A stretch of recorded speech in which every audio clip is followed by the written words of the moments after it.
All right, guys, we feel very fortunate, needless to say.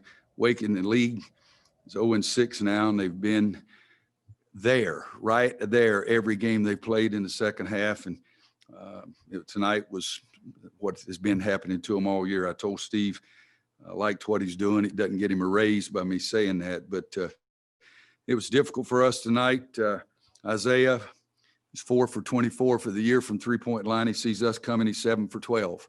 And 3 times in a row in the second half, we gave him a second shot opportunity, and they made 2 threes and one 2-point field goal. But I liked a couple of things in the second half. We had 12 assists, 3 turnovers.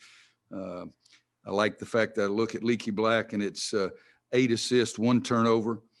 Caleb had 2 turnovers in the first 4 minutes, and then didn't have another one until the next to last player, last minute anyway, when he didn't understand the rule.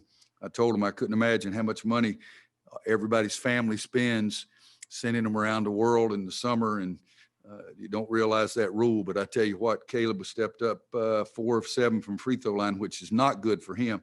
But he made 2 big threes for us. And again, think in terms of 2 turnovers in the first 4 minutes and didn't have another turnover for basically 35 minutes.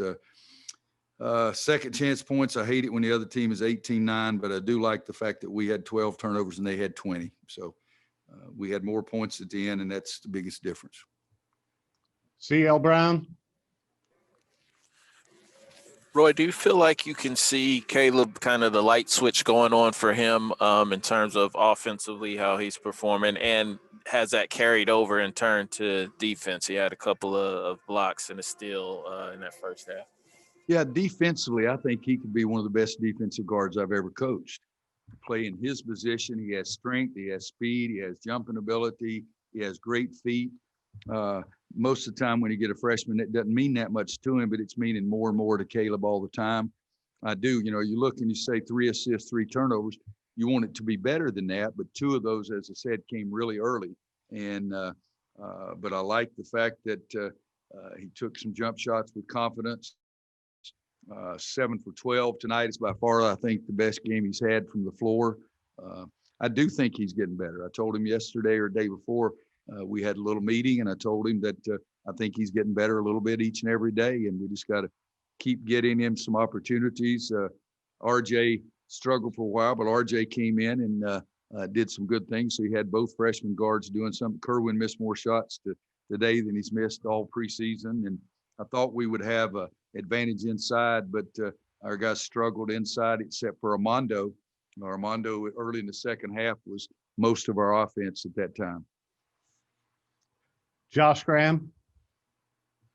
Coach, usually we see in the COVID protocol, coaches just wave at each other when it's all said and done. You mentioned you went to Coach Forbes and applauded the way that his team fought. Why was it so important for you to communicate that? We still, both of us had our mask on, and I didn't hug him, so we're all right.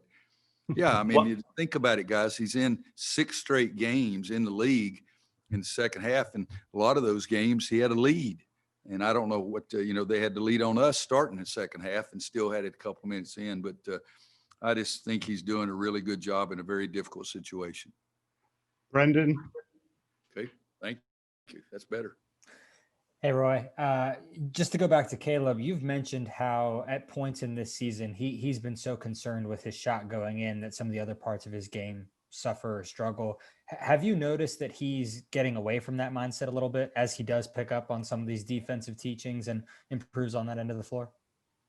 Guys, he's a freshman. Who knows what freshmen are thinking all the time, but I know that he's come to practice every day and he's trying hard.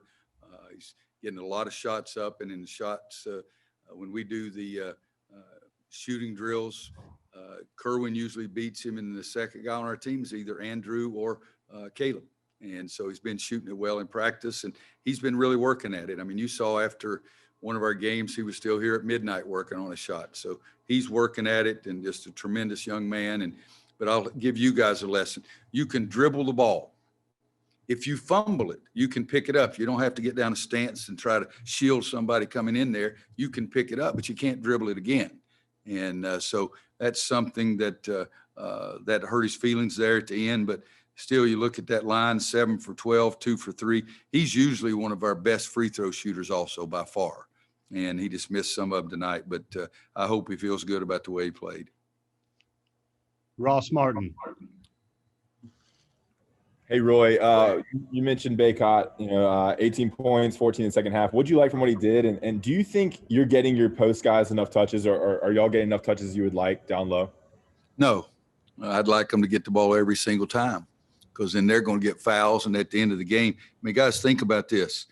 This is not the half. At half, Wake Forest post players had 0 fouls. That's not good for us. At the end of the game, 33 got his 4th foul, and we've won a lot of big games, national championship type games with the other team's guys, players in foul trouble.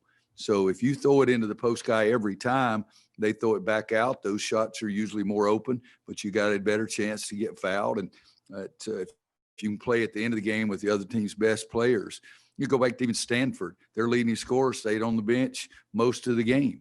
And so that's a part of our philosophy. And I don't think that our post guys posted up strong enough or low enough. We got to get Armando to quit grabbing and pushing, because he had 2 turnovers just pushing somebody. And you can't do those kind of things. Just play basketball. Okay, we got time for a couple of more here. Andrew and then Adam.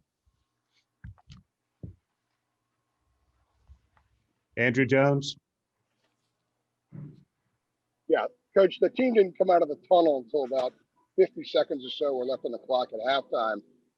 What did you like the energy early in the second half? Was it a stark difference from the first half? And what part of their game was a lot better as a result of whatever it was you told them at halftime?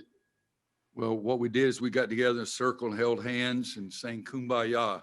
That's what we did at halftime. But, Andrew, it's the biggest thing is you shoot 55% in the second half, because you get better shots. Caleb took one running, one-hander, leg up, looked like an old man shooting the ball on the left side, and one other bad one. But other than that, most of our shots were very good shots in the second half. We had a lot of things to talk about at halftime.